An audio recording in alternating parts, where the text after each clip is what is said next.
Does new research foretell the end of Ozempic for weight loss? Hi, I'm Dr. Eric Westman, and welcome to my channel where I review and debunk nutritional misinformation online. Thanks for sending videos as always, and this one is getting into the realm of weight loss and weight loss medicines, not just nutrition, although you'll see the importance of nutrition even with weight loss medicine. Be sure to stay to the end of my video to hear my final thoughts. Thanks for the video. This one is sent and from Thomas DeLauer is an internet phenomenon, a influencer who is massively popular in the keto and low carb world. Always consider the source, and he comes to this from the fitness world, best I can tell, not a physician, but has lots of great science that supports what he talks about.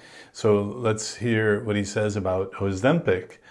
Ozempic is one of the new weight loss drugs. It's called first generation weight loss injectables because now they're going to be second generation, third generation shots coming down the pike.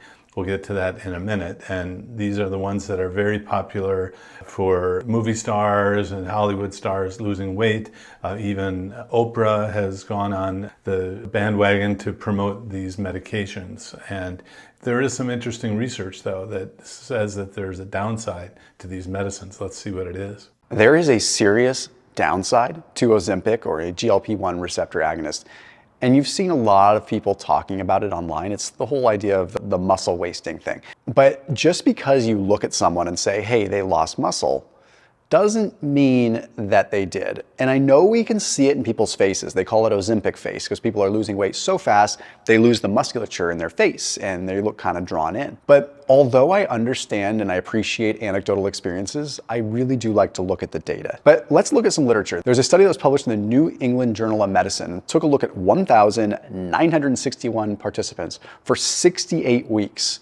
They gave them 2.4 milligrams, which is more like the Wegovy dose, so a little bit higher dose than you'd see with Ozempic, but still a pretty hefty dose for 68 weeks. They typically had subjects try to reduce their calories by about 500, and they had them walk for 150 minutes per week. Okay, over the course of these 68 weeks, they lost a lot of weight. The GLP-1 group lost 14.9% of their weight versus 2.4% in the placebo group. So huge difference in weight loss with Ozempic, GLP-1 versus placebo. But if you look at a study that was published in Diabetes, Obesity, and Metabolism, they gave subjects a 0.5 milligram or 1 milligram, and they were looking at reductions in HbA1c. And there was a 1% in the 0.5 milligram and a 1.38% drop in the 1 milligram when it came down to GLP-1 in their HbA1c. Now, what does that mean? HbA1c is like your lagging sort of 3-month indicator of how high your glucose has been over the last 3 months, the simplest way to put it. So a 1% drop in that is significant. So there's no denying GLP-1 receptor agonists work. I'm not a medical doctor. I don't pretend to be one, but there's definitely something there. Well, I am a medical doctor and actually just came back from the Obesity Medicine Association meetings, and the popularity of these medicines has made it also kind of hard to get. I heard a story of an individual who was doing well, losing weight with one of the medicines, couldn't get the medicine, and then regained a lot of weight in just 2 months when she couldn't get the medicine because the idea was the medicine was doing everything. And so you heard a few things. Let me unpack it. The Ozempic and Wegovy are similar medicines, different names, different doses. What happened was Ozempic was found to cause weight loss, even though it was used for diabetes. So the companies went back and looked at doses even higher than that Ozempic branding. So that molecule at a higher dose is called Wegovy. And so that's why some medicines might be approved for weight loss, the Wegovy. Ozempic technically is not, even though it leads to weight loss. I know that's confusing, but it often leads to insurance companies not approving your use or your request for a medicine for diabetes when you want to use it for weight loss because it's not approved for that, even though the doctor might think that it's going to be approved to your insurance company. may not approve it. The other important thing about these studies, and we've seen this across drug trials for decades, where the study results include a diet change and exercise prescription. So that people are told what to eat. There was a calorie reduction in the diet recommendation. Hopefully it was a diet that was protein based as well. During weight loss, that's really important. It prevents the loss of muscle because muscle is made of protein. And so, but what happens after these studies are done, you see that percent weight loss.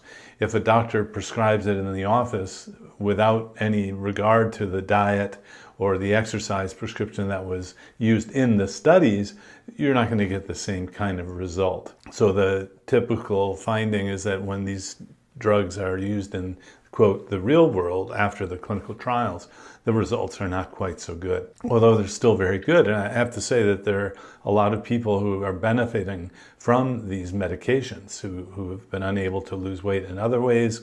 Yes, most of these people have not tried low-carb or keto diets, but in the old days, doctors would tell everyone just to have weight loss surgery before doing low-carb or keto. Now, at least they're talking about medications, but still, most people haven't heard about keto and low-carb. In my office, I outline all of these approaches and say, how would you like to try just changing the food? And you'll get similar results without all the side effects.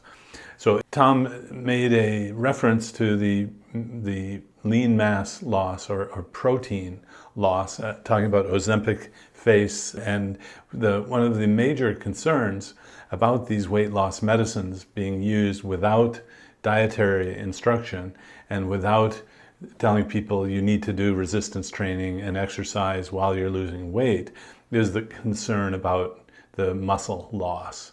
And so now let's get to the data about that. Okay, the biggest side effect we have to talk about, published in the Lancet, 11 to 20% or so end up with nausea. I've known a lot of people that have taken this, and I will tell you, in my personal experience, this is not real data, it's just me, I think it's more like half experience nausea, and about 20 to 30% seem to experience vomiting, whereas the Lancet publishes 11 to 20% nausea and about 10% experience some vomiting. So yeah, you're gonna lose some weight if you're nauseous and vomiting. Well, hang on.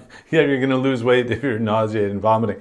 Well, so my world, the medical weight loss world, we try to help people lose weight in the healthiest, least painful or least difficult way, easiest way possible. We try to avoid nausea and vomiting as a method of weight loss. In fact, this is one reason why I don't use these medicines very frequently.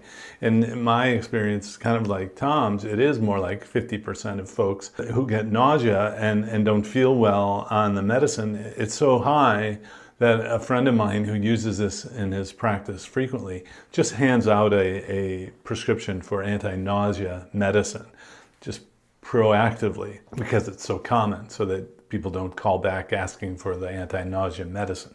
So, that's kind of the classic medication care today. You give a medicine, if there's a side effect, you treat the side effect of a medicine with a medicine. And anyway, I don't want to get into that mess if someone's asking me the healthiest and least painful way. In fact, you can eat great foods and lose weight on a keto diet, one of the strengths of using this method that I teach. But so yeah, the side effects, GI side effects are real, and if you don't have them, fantastic, but many people do. But it gets to the point where someone recently came to me, the only way they knew how to lose weight was by a doctor prescribing one of these medicines. And so he was tolerating it, meaning he put up with nausea and said, well, I'm losing weight anyway. And I had to explain that actually there are other ways to lose weight without nausea. So if a doctor only knows this, or uses the most popular method of weight loss with these medicines and doesn't explain there are other ways to do it, well, that's the doctors who aren't trained in obesity medicine. Many are just prescribing these, without the understanding that diet and exercise are still an important part. And most people just can't figure that out on their own. They have to be given a plan. If we go back to that study I talked about at the beginning of this video, the New England Journal of Medicine, that Ozempic study, the 68-week one, what was alarming with this study is that subjects lost 15 14 pounds of muscle. So you have to ask yourself the question in this case, okay, like what's more important, getting the fat off of me or maintaining the muscle? I would argue both, because if you can get the fat off of you and you can maintain the muscle, you run a higher likelihood of keeping the weight off. Now, Dr. Peter Attia had some things to say about this. I'm going to read a quote from him because he was very opposed to sort of what was happening with GLP-1 receptor agonists. Almost every patient that we put on this drug has lost muscle mass at a rate that alarms me. So he claims that the FDA doesn't really account for the muscle loss, and they typically don't. In fact, he continues, so of all the studies, the FDA has forced primary outcomes to be weight loss. They don't care about body composition. I mean, he's not wrong, but I don't think that they're out there saying like, we don't care about body composition. They're just saying like, hey, the bigger outcome is weight loss. Let's just get people to lose weight. So I do agree with him. However, I also agree with where the Nadolsky brothers stand, and that's Carl and Spencer. I know Spencer Nadolsky, at least from just communication a little bit on Instagram, but he claims that, hey, like we shouldn't be really balking at this too much because this is right on par with the amount of weight that people, or muscle that people lose when they just generally lose weight in my practice to begin with. He's not wrong, because people do lose muscle when they lose weight. It all depends on how you lose weight. And we're going to talk about some ways that you can sort of prevent this, some interesting ways outside of just eating protein, right? Like some. So the experts that he talked to, Dr. Peter Attia, is not an obesity medicine specialist. He's super smart and is more a concierge medicine doctor now, and does a lot of podcasting and sometimes gets in the weeds, where the Dr. Nadolsky, the next expert that Tom talked to, is an obesity medicine specialist. So the hue and cry about the protein and muscle loss from the non-clinical Peter Attia kind of makes sense. It's the ideal world is you would never have that happen, where Dr. Nadolsky, like me, is in the trenches with people losing weight and realizing that some muscle mass will be lost unless you pay particular attention to the protein in the food and the resistance training, and under the conditions of low-carb diets. And it's too bad that Tom didn't talk about the work that Jeff Volek has done, which at Ohio State, where if you use a low-carb diet with proteins, sufficient protein, adequate protein, and you do resistance training, you don't have to lose muscle mass. You just lose the fat mass. Again, you're supporting the muscle by eating muscle, the protein, muscle of another animal. But the Dr. Nadolsky's sort of saying, well, don't worry about it, is a little too quick in my mind, because there's a wide range of the weight loss and wide range of the protein loss. In fact, the first time we've seen this in the weight loss world is with weight loss surgery. Weight loss surgery, the appetite and the amount that people can eat is so reduced. The weight loss is so fast. The Achilles heel of weight loss surgery is the muscle mass loss. There's a lot of muscle mass that's lost. That's why people after weight loss surgery might not look healthy. And it's because they couldn't get enough protein to sustain themselves while they're losing weight. The surgeons argue, well, at least they're alive and they don't have diabetes and all that. So there's always a trade-off, the risks and the benefits here. So you're getting the expert doctor, but the theoretical doctor, Dr. Peter Attia, and the practical obesity medicine in the trenches, Dr. Nadolsky, as the experts. I like that idea. The other thing that's really interesting is there's cool data on a compound called urolithin A.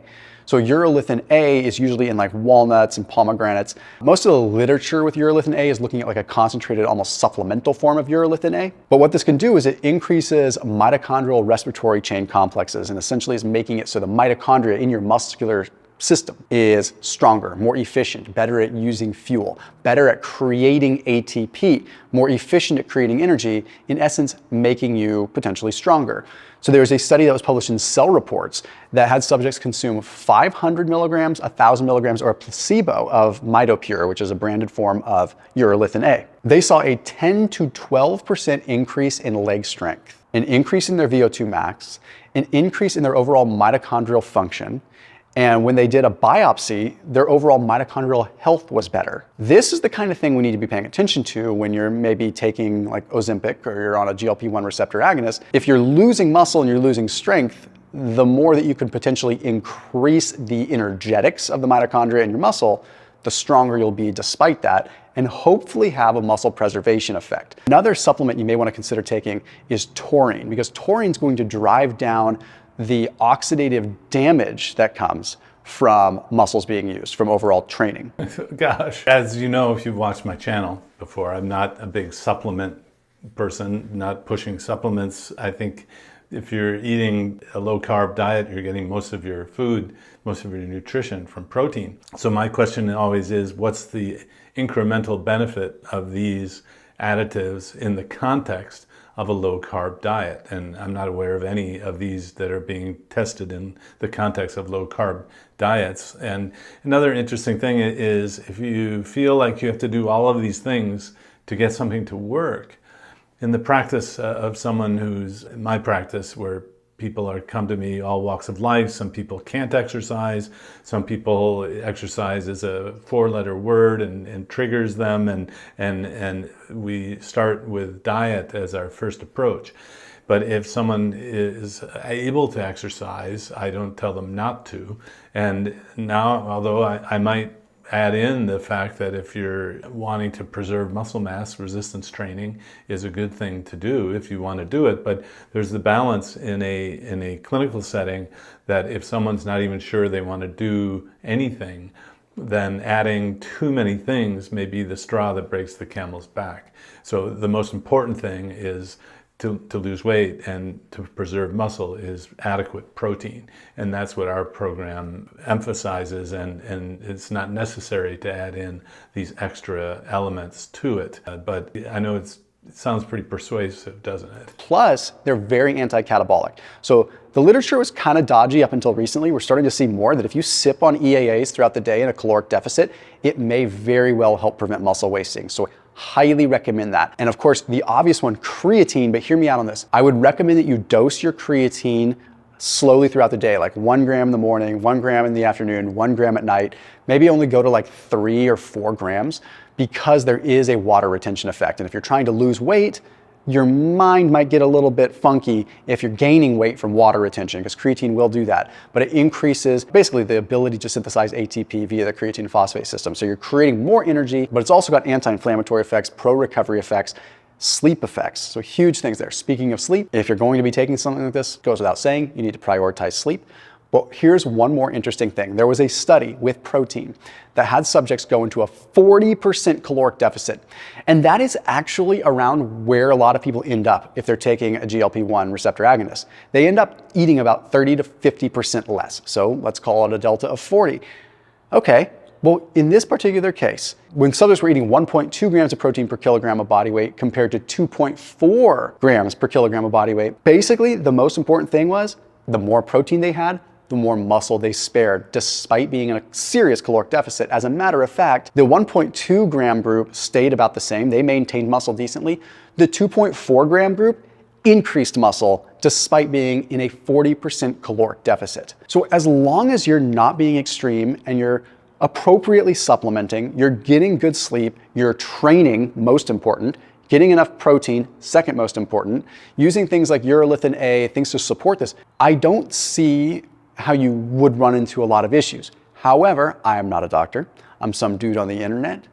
But the interesting thing is, the literature is all there for us to read. So we need to look at it ourselves and distill it appropriately. I'll see you tomorrow. Well, I think that's a great summary of the problem of muscle loss with any weight loss method. Weight loss surgery being the one that leads to the most muscle loss. The second generation weight loss medicines now, the Zepbound and Mounjaro, are much stronger than Ozempic, and you can see a lot of weight loss beyond the Ozempic and Wegovy on these other medicines, and it's a big concern about the muscle mass loss.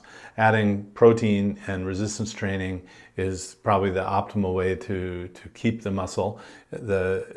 Just the protein in that last paper was enough to prevent loss. So as a balance, I start with just the diet, and if someone's exercising, great. If not, they have knee pain.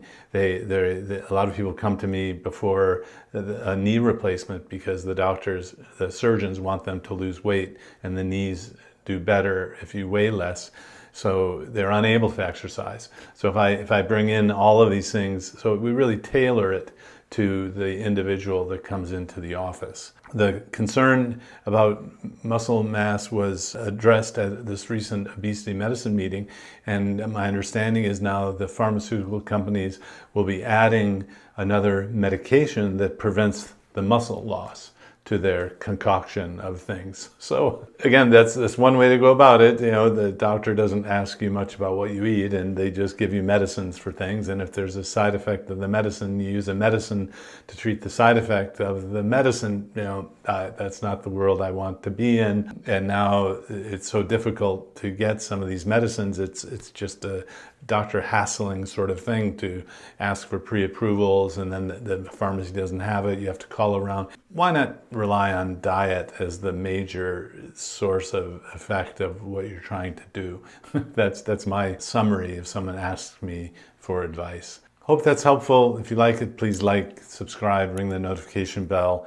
I'm putting out new videos on Wednesdays and Fridays.